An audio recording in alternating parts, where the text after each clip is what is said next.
Please be seated.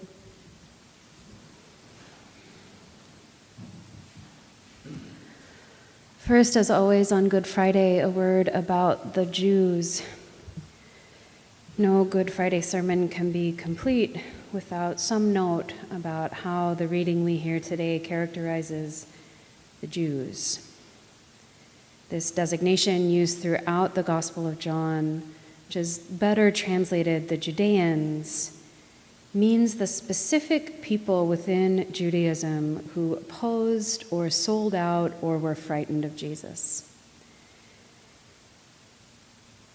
What doesn't end up being clear, especially reading these passages in the U District of Seattle in 2016 in a Christian church, is that everyone in the whole story, minus the few Roman rulers, were Jewish. The author of the text was Jewish. Jesus was Jewish. The disciples, all Jewish. I'm certain you can think of an example in your own life, in some group you belong to, where a decision has been made that there are good ones of the group and bad ones of the group. They're the ones who make decisions like we do, and they're the ones who are making terrible decisions. Being pregnant and reading some of the new mommy blogs, this is full of this. There are terrible mothers who use the wrong bottles, and then there's like us, the righteous mothers who use the correct bottles. Within my own gay and lesbian community, there's a lot of fighting about the good ones who have respectable jobs, and then the ones who give us a bad name. The author of the Gospel of John is doing this sort of in-group denigration. And we, as outsiders to this conversation, have taken it over the centuries to mean all Jews, and taken that little slice to mean the whole body. This sort of thing is exhausting, and sometimes, in the case of Christian-Jewish relations, it gets people killed. Holy Week and Good Friday in particular have historically been days when Christians have gone on bloody rampages against Jews because of this inability to interpret and understand an in-group conflict. Is that clear? This dynamic is not, unfortunately, unrelated to the meat of what happened on this day. In what might be the world's oldest and most boring story, yet another man was punished for trying to do and make something better for his people. It's not like this is new. This is a tedious and stupid story that we keep telling over and over. There's a man dying on the Ave right now because he can't afford cancer treatment. A man I know who has protected and cared for hundreds of kids who live there, who has 10 of them in rehab right now and is frantically trying to find them housing. Teachers stand in front of school gunmen. The whistleblowers at large corporations get fired. This happens all the time. So why even bother? Why bother having a day that remembers this one crappy instance of this stupid, boring story that we're just going to skip over to get to Easter anyway? What could we possibly learn when we come to sit at the foot of the cross? I'm going to read to you from a piece of writing I return to again and again to help me make sense of this day and of the world. It's a little dated. It's from an essay written in 2008 during the height of the panic about gay bishops and same-sex blessings in the church, written by a man named Garrett Kaiser, who is a locally ordained priest writing from a town of 849 people in Vermont.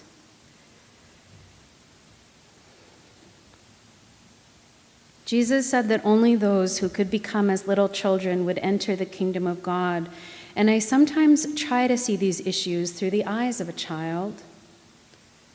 For help in my imaginings, I turn to the writer Richard Rodriguez, who is not an Episcopalian, but a self-described queer Catholic Indian Spaniard, and who says that the Anglican Communion has been given a gift, an opportunity, in advance of almost everyone else, to say something about homosexuals that would be true, that would be unprecedented, that would be brave. Rodriguez does not like the word gay. It's a very sweet English adjective that doesn't apply to my life, he says. And says he doesn't need the word marriage either, especially if heterosexuals would prefer to keep that word to themselves.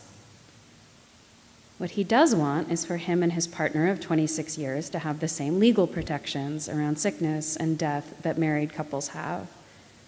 And he does hope that his own church will one day say that brave, true thing, which is that the proper name for his affection is love. Rodriguez says that he was aware of his homosexuality even as a child. He had a crush on a boy when he was 8. To make this boy go away, he threw a hammer at his face. The boy managed to deflect the blow but hurt his arm and ran home crying. That night, his mother called the Rodriguez home. As Richard nervously listened in on his mother's half of the conversation, he became aware of a change in the tone of her voice. She and the other boy's mother had come to the conclusion that boys will be boys, that boys will fight with boys, and there isn't much a mother can do about it. If only she knew that the reason I'd thrown a hammer at his face was that I had a crush on him. And if she'd known, the ceiling would have collapsed. For 8-year-old Richard, the conclusion was stunning. How extraordinarily dangerous love is. Even more dangerous than trying to hit a person in the face with a hammer. If the child saw rightly, then the man he became might possibly understand why Gene Robinson, a divorced bishop in a monogamous relationship with another man, would be more of a scandal to his church than Archbishop Peter Akinola, who says, "No comment," when a reporter asks him what orders were issued when he was president of a Nigerian Christian organization implicated in a massacre of some 600 Muslims. Boys will be boys. Which leaves the question of what my church will be, and I am in no position to answer beyond the realm of hope. But I would take my cue from Gregory Cameron, who, after methodically explicating the polity of the Anglican Communion and at least 4 different ways of understanding the crisis in the Communion, concludes by saying that in the end, it's all about faithfulness. To God, first of all, but also to an Anglican of profoundly different opinions to my own, and to gay and lesbian people as well. How do I ensure that they do not live in the fear of oppression and violence? How do I take their faith seriously? But faithfulness can be no less frightening a word than love. The 22 pages of the Baganda King were faithful. Janani Lawum was faithful. The hour is late and the connection is bad when I catch up with Davis Makayala, director of Changing Attitudes Nigeria chapter, now living in exile after being roughed up and temporarily jailed by the police. We only get so far before he's cut off. I call back and we're cut off again. I want you to know that the ordinary Nigerian is not obsessed about homosexuality. The ordinary Nigerian is thinking about how to survive. There's no pipeline water, no voice. Why can't the church bless same-sex unions when the church can bless things that do not have life? The church can bless a car, can bless a... Gone again. It's late, as I said, but there's something unsettling about a human voice cut off in mid-sentence. And the thought occurs to me, is that what it will take to get us through our crisis? A gay martyr? And am I talking to him right now? What is my crime? My crime is that I'm honest. Of course, there have already been gay martyrs, including the 5 Nigerian lesbians whom Makayala claims were raped in order to cure them of their orientation. But many Indians went down before Gandhi. Many blacks died before King. Please, whatever you do, always know that I am in danger and living at risk. And wouldn't it be nice, I think, absurdly recalling that old Beach Boys song about two lovers waking up in the kind of world where we belong, if for once, just once, we could achieve redemption without blood.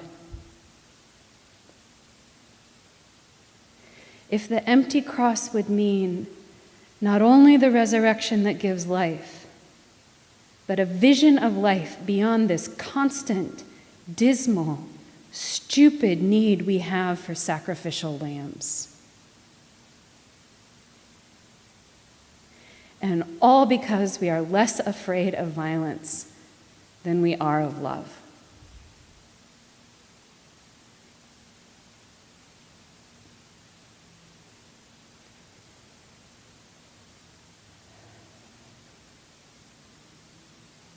I think that's all of it. The cross we lay out today and touch with our hands and our lips means just this. It means that maybe this year we could take it seriously just once, that there might be something other than this. That we might just once achieve something beautiful without blood, without needing a martyr to die for it, to prove something to us. That this time we might be more scared of violence than we are of love. That maybe we could learn about racism in the system and police brutality without another dead 12-year-old. Or that we could learn that there's a housing crisis without another elderly woman freezing to death on the sidewalk. We could deal with our own fears about trans people without another murdered trans woman of color.